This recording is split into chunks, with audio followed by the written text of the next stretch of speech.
지난 영상에서 말씀을 드렸다시피 억만장자 투자자 스탠리 드러켄 밀러가 1분기에 엔비디아에 대한 투자를 줄였다고 밝혔습니다. 그는 단기적으로는 인공지능 붐이 지나칠 수 있으나 장기적으로는 AI에 대해 여전히 낙관적이라고 밝혔습니다. 골드만삭스는 AI 서버 수요가 계속 증가하고 있다면서 엔비디아의 목표 주가를 $1,100로 올렸습니다. 오늘 CNBC와의 인터뷰에서 드러켄 밀러는 엔비디아의 주가가 $150에서 $900로 오른 후 베팅을 줄였다고 말했습니다. 드러켄 밀러는 워런 버핏이 되길 희망하지만 나는 워런 버핏이 아니다. 10년, 20년 동안 주식을 소유하진 않는다 라고 밝혔습니다. 드러켄 밀러는 지난 2022년 가을에 엔비디아를 소개받았다고 말했습니다. 그는 당시에는 엔비디아의 철자를 어떻게 쓰는지도 몰랐다면서 한 달 후 챗GPT가 출시되자 이것이 무엇을 의미하는지 파악을 하고 포지션을 대폭 늘렸다고 설명했습니다. 그는 엔비디아의 지분을 줄였지만 AI가 지금은 약간 과대평가됐을지라도 장기적으로 보면 과소평가일 수 있다라고 강조했습니다. 한편 오늘 골드만삭스는 인공지능에 대한 수요가 엔비디아를 하늘 높이 끌어올릴 만큼 충분하다면서 매수 의견을 유지하고 목표 주가를 종전 $1,000에서 $1,100로 높였습니다. 골드만삭스의 분석가 도시아 하리는 AI 서버 수요가 지속적으로 강세를 나타내고 공급이 개선되고 있다면서 엔비디아의 2025년부터 2027년 연간 이익 추정치를 평균 8% 정도 높였습니다. 엔비디아는 작년에 240%나 오른 데 이어서 올 들어서도 벌써 100% 가까이 88%나 상승 중에 있습니다. 또 반도체 기업 올 들어서 계속된 주가 하락에도 인텔 주식 보유량을 늘려왔던 국내 개인 투자자들이 이달 들어서는 오히려 손을 터는 모습입니다. 인공지능 반도체 경쟁에서 뒤처지고 있는 인텔이 기대에 못 미치는 실적과 전망을 내놓자 한 달 새 $1,000억 가까이 주식을 처분했습니다. 전문가들은 당분간 AI치가 파운드리 등에서 인텔의 고난의 행군이 계속될 가능성이 크다면서 보수적 접근을 조언했습니다. 7일 어제 한국예탁결제원에 따르면 국내 서학개미의 인텔 주식 보유량이 $3억 824만 달러, 약 4,183억 원으로 올 4월 1일 기준 5,178억 원보다 $1,000억 원가량 감소했습니다.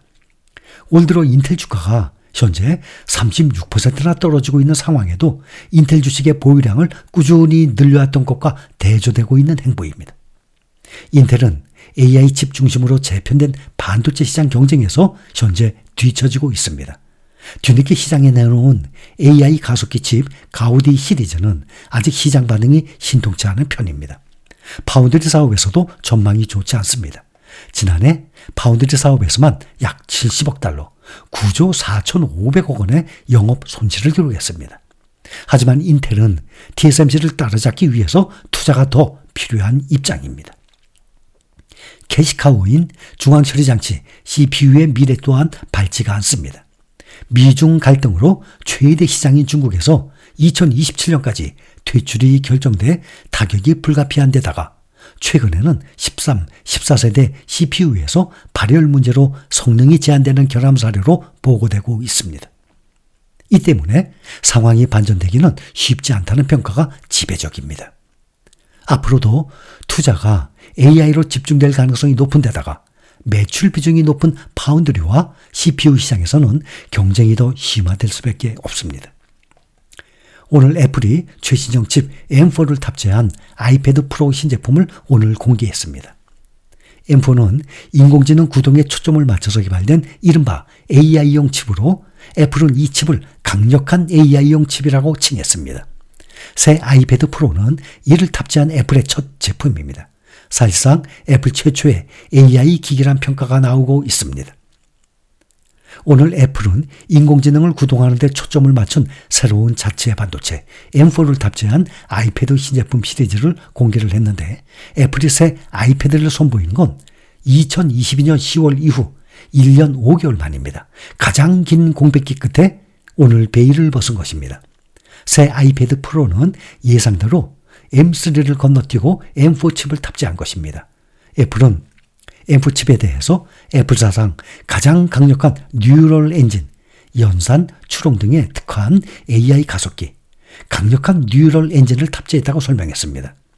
이를 통해서 초당 38조 회에 달하는 연산 처리 능력을 구현했다면서 현존하는 모든 AI 컴퓨터의 신경망 처리 장치 NPU를 능가하는 속도라는 게 애플의 설명입니다. 이어 애플은 M4는 새 아이패드 프로를 놀랍도록 강력한 AI 기기로 만들어준다면서 신제품을 AI 기기로 명명했습니다.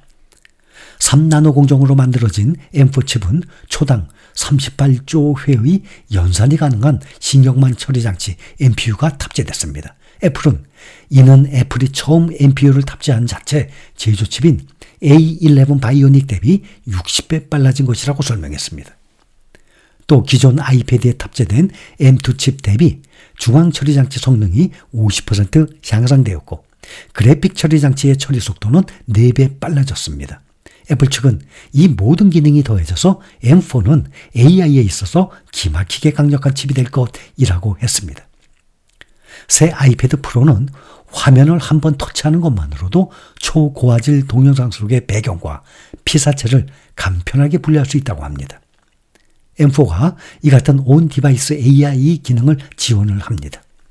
또 클라우드 서버를 기반으로 인터넷과 연결된 상태에서 마이크로소프트의 코파일럿 같은 생성형 AI 기반 애플리케이션들도 구동할 수 있다고 애플은 설명했습니다. 신형 아이패드 프로는 두께가 5.1mm로 역대 아이패드 사상 가장 얇은 제품입니다.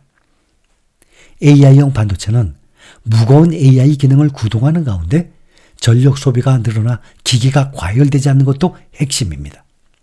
이에 따라서 M4는 기존 반도체 대비 소비 전력이 크게 줄었습니다.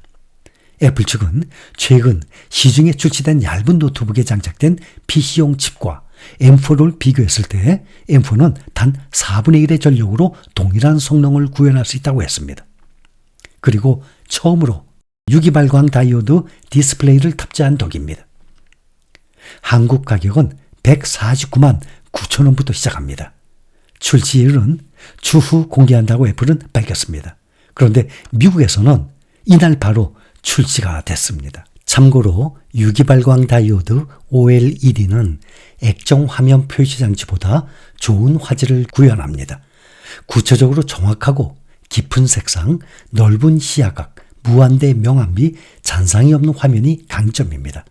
제품의 두께를 얇게 할 수 있는 데다가 제조 비용도 싸서 TV 제조회사에 관심이 높았던 것입니다. 특히 12년 전 2012년에 삼성전자와 LG전자가 OLED TV 시장을 선점하기 위해서 뜨겁게 격돌을 했었습니다. 삼성전자가 아몰레드라는 단어를 내세워서 판촉에 나서니까 LG전자는 올레드로 맞서는 등의 자존심을 건 다툼으로 비화했었습니다. 애플은 이번 제품 출시를 시작으로 노트북, 태블릿 PC, 스마트폰을 아우르는 AI 생태계를 본격적으로 꾸립니다. 하반기에는 역시 칩 성능 향상으로 애플의 첫 AI 폰이 될 아이폰 16 출시가 예고돼 있습니다.